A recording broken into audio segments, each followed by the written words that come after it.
Hi, I'm Lynn. And I'm Amanda. And this is the Pursuit of Badasserie, the podcast. This podcast is all about taking action and creating that badass business abundance and life that you want. Where we share stories, laughs, wins, and epic fails to show you the whole picture of the entrepreneurial journey. It's not just unicorns and rainbows, people. Jump on and follow us through this raw and witty roller coaster, where we get down and dirty and go behind the scenes of life and entrepreneurship. Get on it, get over it, and get after it. Hi, I'm Lynn. And I'm Amanda. Welcome to the Pursuit of Badasserie, the podcast. We are excited today. We are in our sales series in honor of our book that just came out.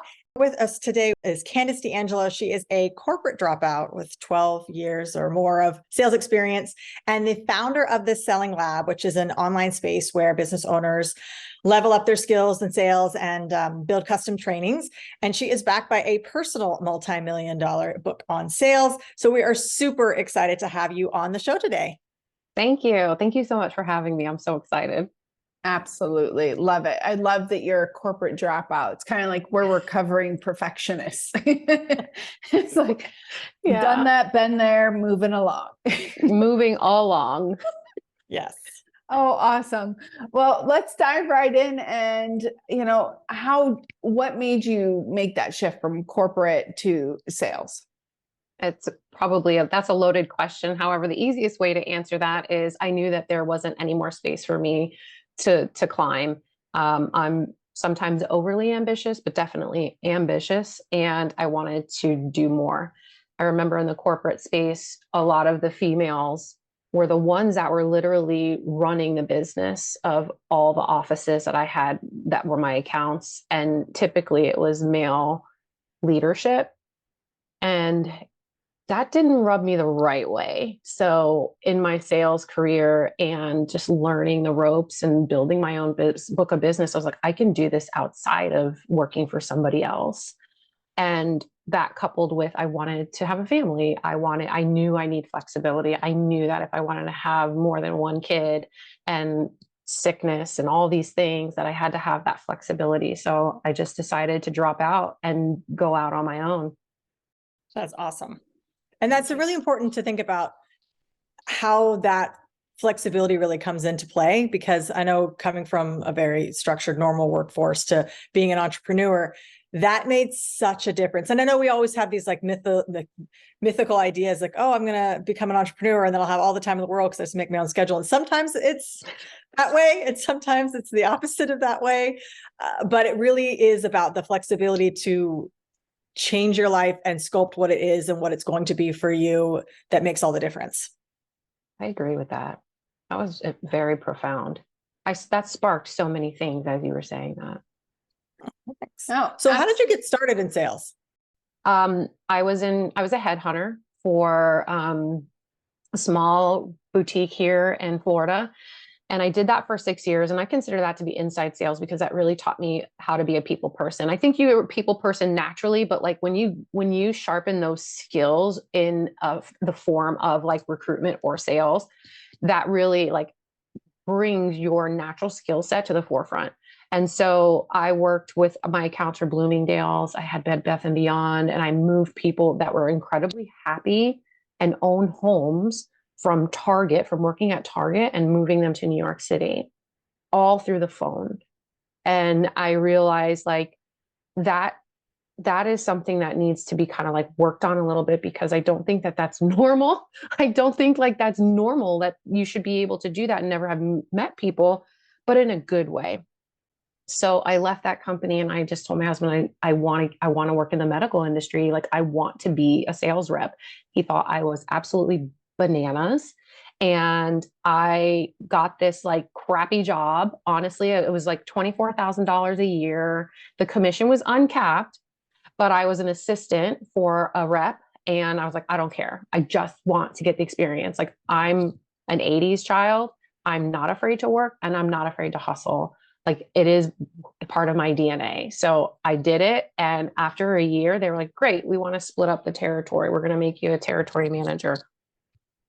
Bombed for like a year, completely bombed for a year, got written up. I was sucking at sales. I was really bad, actually, really bad at sales. And probably for another question, but I was able to turn it around. So I worked my way up to even being on this podcast with you ladies today. So that was a lot of hard work, and that's how I got into sales. What do you think, what do you think the reason is that you went from being really successful as working with another agent to getting your own? Because I watch people, and Amanda and I talk about this, and I've coached a lot of people through like the shift in their sales dynamic and the different things. So were you able to pinpoint what happened and why that happened? Yeah, absolutely. And I think that you might even teach your audience this. I just had to stop being in my own head and thinking that like who my accounts were. I was very timid. I was afraid to sell. I was like, well, they know what I offer. So if they need it, they know where to find me. If I just show up and like leave my business card, they'll reach out to me. And then it just wasn't working. I wasn't creating any type of connection, and I wasn't doing anything but leaving my business card. So I decided that wasn't working, and I'm getting into trouble, and I need to stop being so afraid. I need to stop being so afraid to offend or like come off strong or pitch, and just go in there with an objective every single time. Be consistent. So for example, every Monday I went to the same account. They knew I was coming on Monday, and I'm not coming every Monday. So do what you say you're going to do. So that's the start. And then they start seeing your face, you start seeing their face. And then it just kind of like the barriers start breaking down from there. And then you show up as the expert. You have to like think that way about yourself and what you have to offer. You are the expert. So I studied my offer. I studied my product. I looked at case studies on pain management and ACL repairs and how my product or service could support the therapists and doctors and surgeons in the well-being and quality of life of their patients. And I took that and I went in with like, I was armed now. So they were used to seeing my face because I was consistent. I broke down barriers by being consistent, and I did my homework. So I came in armed and ready to ask the right question. And then it was game over from there. I love that. And I do want to bring up a point, because it's interesting that you said in the very beginning that you came from a place of timidness where you thought, oh, I'll just leave my card and they'll come to me. And I want to make this a point, because there are people who might be listening that might be on the other spectrum that make it seem like they're too much of the expert and come from an ego standpoint and do the same thing. And so I really want to bring that connection together. It's like how you can overcome that, how you can make it available for people to say, either you are the expert or I want to work with you. Is you have to position yourself. You have to know, you have to let them know that you're going to be there and do all the things that you did, regardless if you're coming from the timid standpoint or coming from the, the ego standpoint, we'll say. And then I know it all. So I love that you actually brought up that point, because it's really intriguing. I think that that's good for people who stand in that need to hear that as well. Oh, I agree. Thank you. Yeah, no, I feel like you've made so many important points about not being afraid to say it, to sell, and not being worried that you're going to come off as just this too strong influence on them. And, not just being passive and just leaving your card, and just so many nuggets there that I feel like we point out to our clients and to our listeners all the time, that it's so important just to represent yourself as the expert and to be the expert, to actually do the work. I mean, I'm an 80s baby too. So do the work, do all the things. And actually, I mean, I know we don't want to say that we're always hustling, but you're always educating yourself, always continuing to be better, because there's no such thing as like, you're the expert and then you're done. Like, there's always more education to have. And I think that it does play a part in sales, because you do have to know your product and what it does and your avatar better than anybody else. The 100%. And I think that it changes, right? The landscape's changing. And in business ownership, it's no different. If you're growing and you're like either growing out of your audience, or you're growing out of your offer and you're elevating, which aren't we all trying to do that, then your approach should change as well, because you're reaching a different audience. Maybe your ticket's getting higher, and low ticket sales don't work in high ticket situations. So it comes with a lot of education. Like I still read books that paperback on books that were published in the 70s. Like I still make it a point to do that. My husband's yelling at me, not right now because he's not here, but he's like, you have 6 books. Don't order one more. I was like, I know, but like, I got to order it before I forget about it. But I've read some amazing books on sales. And sometimes I feel like a little imposter when I'm reading the book, but I'm like, no, like it's reminding me of the things that I already know. Maybe I don't know how to articulate. And maybe like there's a better way to articulate it to a different audience. So like, just because you read a book on something that you are the expert in doesn't mean you're an imposter. That's so important to distinguish, because I mean, there are a million books on sales. We wrote one, you have one, there are many, but it's not necessarily that you're going to waste your time in reading it because you already know about sales. It's those little ways to rephrase things, the little bits that skew the way you think about it that make a big difference in maybe your next sale. And just the way that somebody approaches it can make a difference in how you see that sales tactic, and whether or not you're on board with a certain tactic. There's always a way to say it differently and to learn from other experts without positioning yourself as less than. Very good point. Absolutely. And I would add to that, it's also about, and this is one thing I love about it, is like bringing us back to like the bare basics of sales, because we can like layer on all these layers and layers and these, this new age thing or this new age thing. And by the way, I'm so glad that both of you said you're 80s babies, but I'm a 70s baby. And the hustle culture, like that drives me crazy, because I think I just have to go on a rant here, because to me, hustle doesn't have to be a bad thing. And the interpretation, it's not a bad thing. It's about action. It's about putting in the work. It's about like grinding and being hungry and actually seeing, and not superficial, but that's a whole other rant. However, like all those books, so they can really bring us back to, if we look from a spiritual sense, like center, right? It can bring us back to the bare basics. It can bring, like, just get rid of all of the fluff to recalibrate and refocus and redirect ourselves. I love what you ladies just said. Absolutely. If I can add to that, I think that's what made the first 2 to 3 years of me being a small business owner incredibly difficult.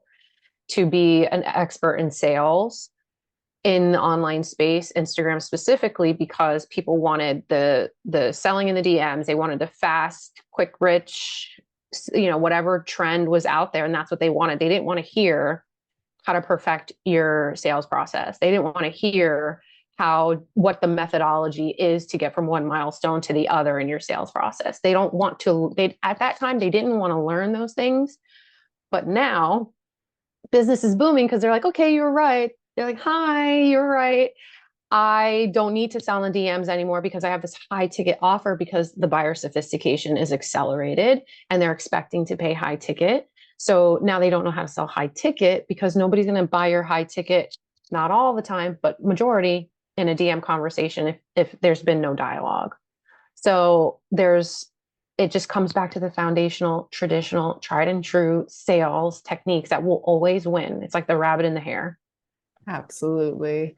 Absolutely. And I think we just had this conversation on one of our last podcasts, is that you're also building foundations and fundamentals to be able to build upon and lean back on, versus those get rich quick, get so many clients so fast that are very superficial and that actually don't really work for everyone. It's for a very small few, and luck does have a lot to do with it, or resources. And so I love that you said that. What do you feel that maybe your biggest lesson in sales has been? In my mind, I was totally prepared for this. But then like as we're having dialogue, like my biggest lesson in say, I think going back to like the first part of this conversation was like, what's the worst that can happen? I've never had anybody like call the police on me. And I think that like being too scared is far worse than, and nothing in between either, but like nothing is far worse than like losing a sale because you didn't try. Because guess what? Somebody else will. They will, and they'll get the sale. And even if you are good at what you do and people are buying from you, there's always somebody's going to want to take your place.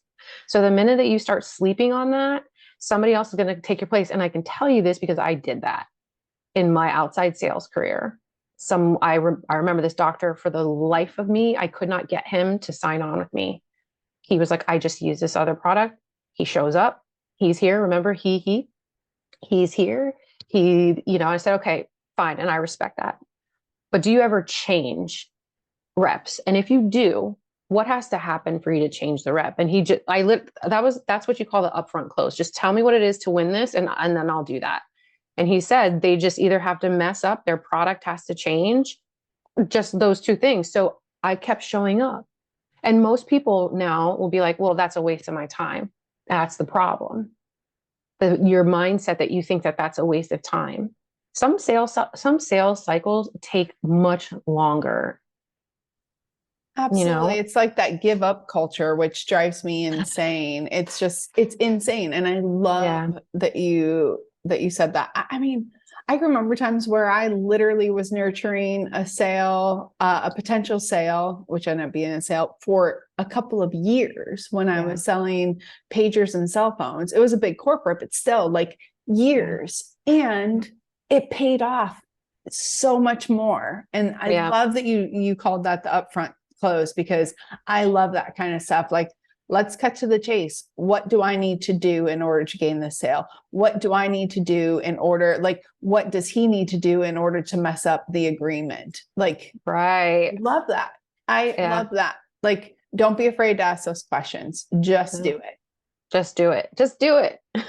Yeah. Because like you said, what's the worst that's going to happen? They're going to hunt you down and arrest you for stalking and then burn your house down. Like, nothing's going to happen. No, So they're not going to show up for dinner. They're not going to show up for dinner. They're not going to get your credit card information. They're not going to, like, none of that's going to happen. None of that. And actually, if they show up for dinner, that's another opportunity to sell them. Right.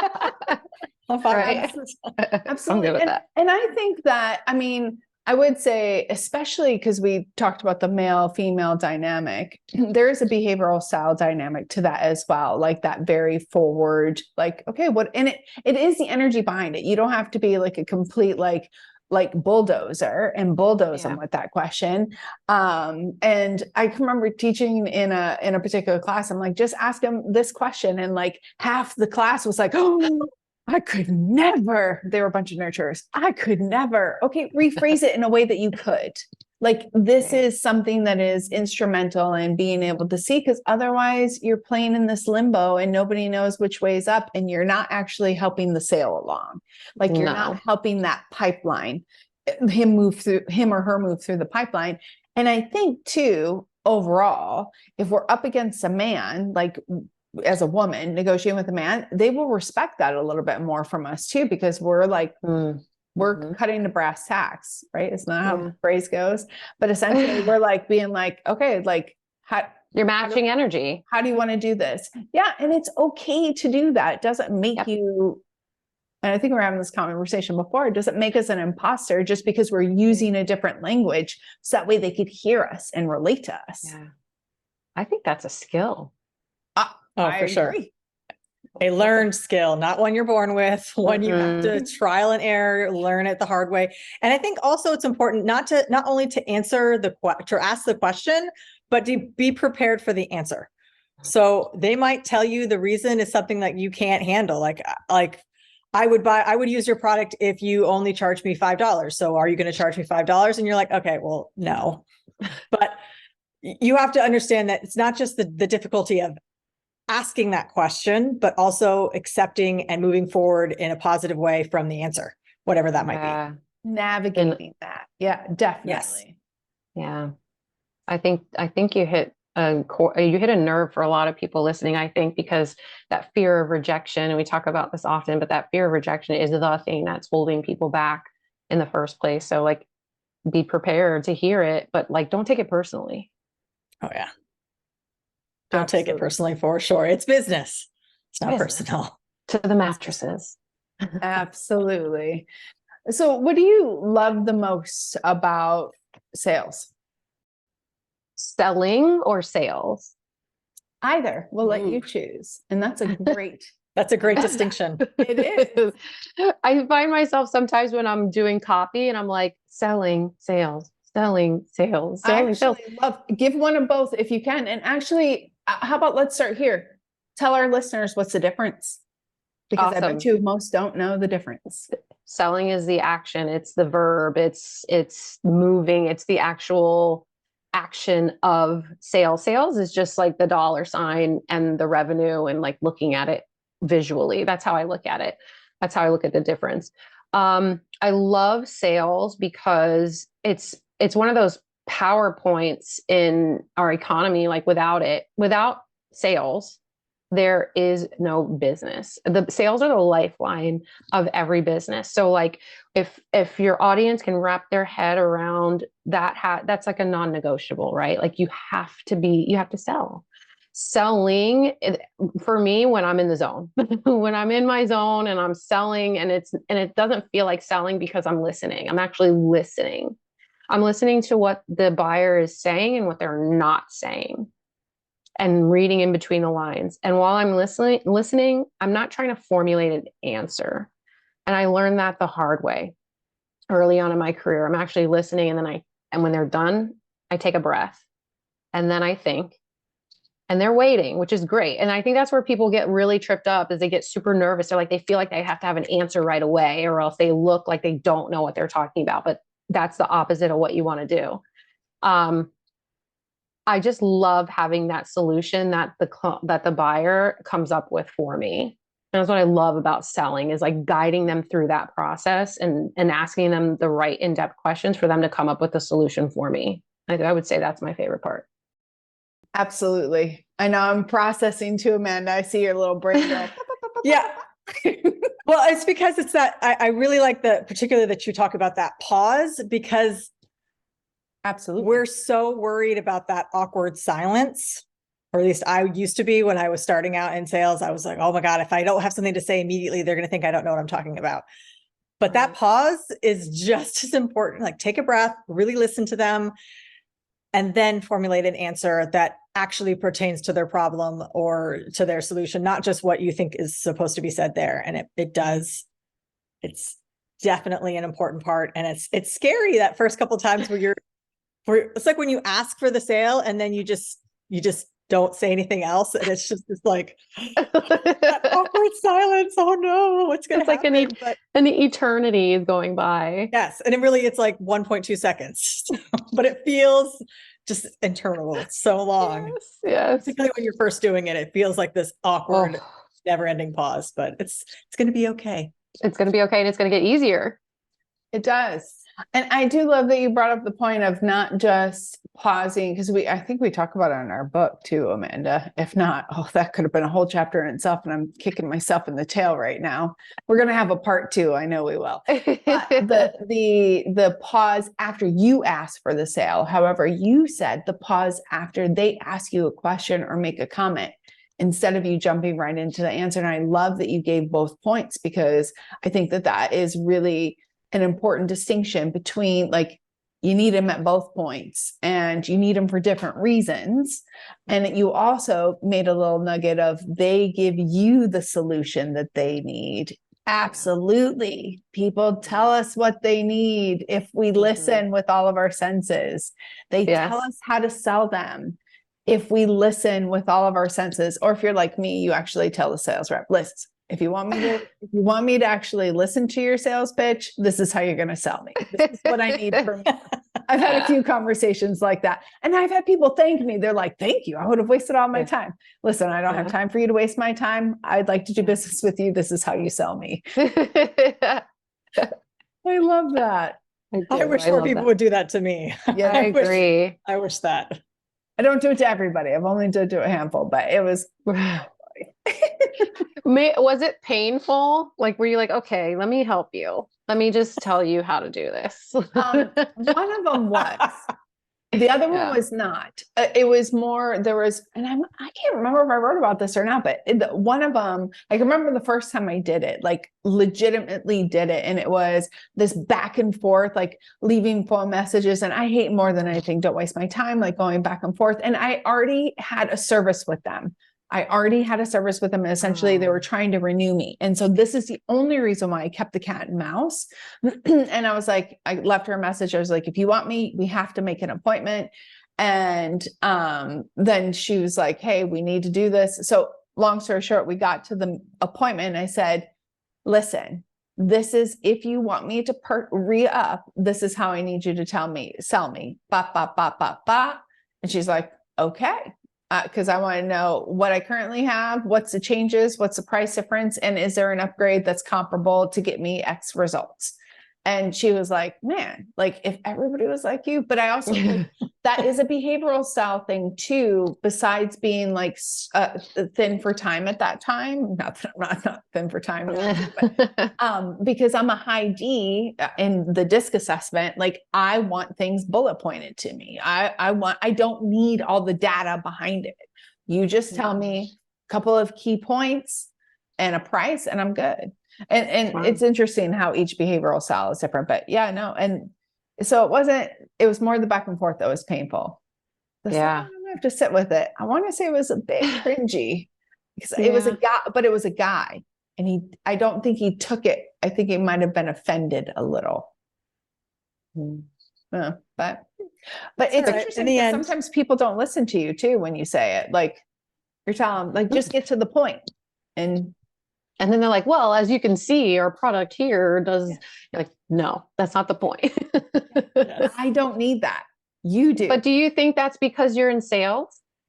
No, it's not. Okay. I don't think so. Because I think it's more behavioral style. So I actually worked with a client before. I know we're getting a little on stories. This is like a co-op podcast. I was working with a client once, a financial advisor, and he was very examiner. So he needed a lot of data. He needed a lot of in-depth process, and he couldn't, when the client was ready to buy, he wasn't allowing them to buy. They had to go through the process.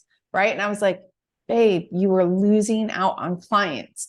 If I was going to sit in front of you, because I trust you, I know, like, trust you, and you tried to push me through that process, I'm not going to be your client. So either you don't want to work with people like me, which is fine, I'm not your ideal client, or you need to figure out, like, not everybody needs that way, right? And so, and if that's your type of client, like, okay, like, that's okay. Kind of like you asking essentially that doctor, like, what do I need to do? Or what does he need to do? And you did what you need to do in order to be able to get that sale. Yeah, he essentially told you what to do. The world would be a much better place if we could do that. I would love that for us. But I think some people would think that was the opposite. But yes, for us, for you and I, high Ds, I think definitely just be more straightforward. That's great. But I don't think that would be necessarily the case for my nurturer friends, for my examiners. Well, I mean, examiners need more data. I mean, but that's a whole other podcast. We'll go over that. Yeah. We'll go through that later. Yeah. What would you say as somebody starting off in sales, what would be, or selling or starting off their business? What is probably the most important piece of advice you would give them? Prospecting. Just build your list, prospect, do your research, do your homework, and then work off your list, and then track your data as you're working your list. I think a lot of people just go in and they think that their branding is going to attract buyers and then they show up. I am not selling because I'm not showing up, but I don't think that it's a direct correlation. I think there are very many different touch points that could happen. But prospecting, like, don't stop prospecting. That is a non-negotiable in sales. Absolutely. Absolutely. You've got to find the next person, keep looking, keep that open, because otherwise you're just passively reacting to anything that may or may not come to you. It's like dropping your business card off. Like, here, Yeah. maybe you'll call me. Maybe, I don't know. Maybe. Yeah. I don't know. I just started to go back to my roots of selling, and I put these milestones in place every week that I want to have 2 networking calls and 1 to 2 sales calls a week, so that the objectives are really fulfilling 2 different types of funnels. One is more long-term funnel and like just that nurturing funnel. And then the other one is more direct bottom of funnel, or 2 parts of the funnel. And I miss that. Like I started doing that and I was like, man, I just miss these like what are normal things that I forgot about, because the landscape is so different online than it is in person. And you can still do those things, and you should like network with your financial advisor, network with somebody from the chamber if you're in a chamber, if you're in a co-working group like Luminary or Entreprenista, like pick somebody and say, hey, you want to have a coffee chat? And it's not a waste of your time. It's not a waste of your time. You just need to know that those kinds of calls are more long-term, they're more exploratory. And if you have 2 of those types of calls a week, they will pay off. Yes. And not to I get love that you discouraged. separate them. Sorry, Amanda. And I love that you just separated the 2. I literally just posted about that last week, like identifying that there are 2 different types of calls and they serve 2 different purposes. However, both funneling to the bigger picture. Love that.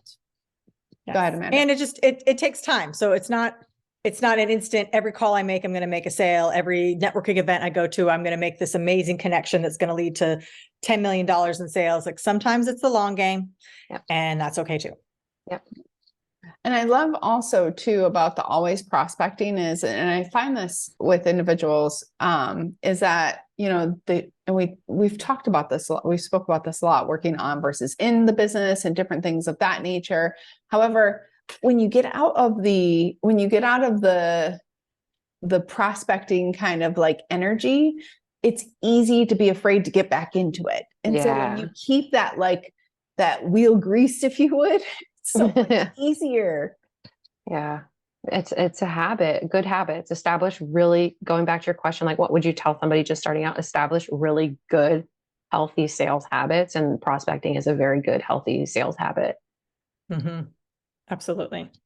So it looks like we are almost at time again, because I could talk forever on sales, as Lynn could, and I'm sure you too, Candice. Yeah. So how can people get in contact with you? How can people circle back and learn more from you? Absolutely. So we have a community that we're launching here pretty soon. It's the Selling Lab community, and we have different levels of membership. One of the levels of membership, you can come in and I do once a month hot seat Q&A, and you could submit 2 forms of your proposal or discovery call for critique. So it's really about reducing the barriers for people to be able to get the thing that will keep their business afloat, which is sales. So that was one of our biggest missions for this year, was opening up a community that people could have accessible sales trainings that didn't cost, fortune. And I have high ticket, but I don't think that's, in my own book, fair. So if you head over to CandiceConsults.com, you'll be able to see all of the offers that we have, and specifically for the community. And we, of course, will put all of that in the show notes. So if you're looking to how to spell things and so forth, that is in the show notes. So head back to their website at the Pursuit of Badasserie.com, and that will all be listed in the show notes. Awesome. Thank you. Candice, thank you so much for being on. I feel like we could talk to you forever. Yes, that is true. Absolutely. Well, we'll hope to have you back eventually someday in our community. Thank you. And so thank you so much for sharing your knowledge. It definitely was not enough time to even, like, for me, it feels like even like scratch the surface of all the knowledge that you have. Thank So, you. Thank you.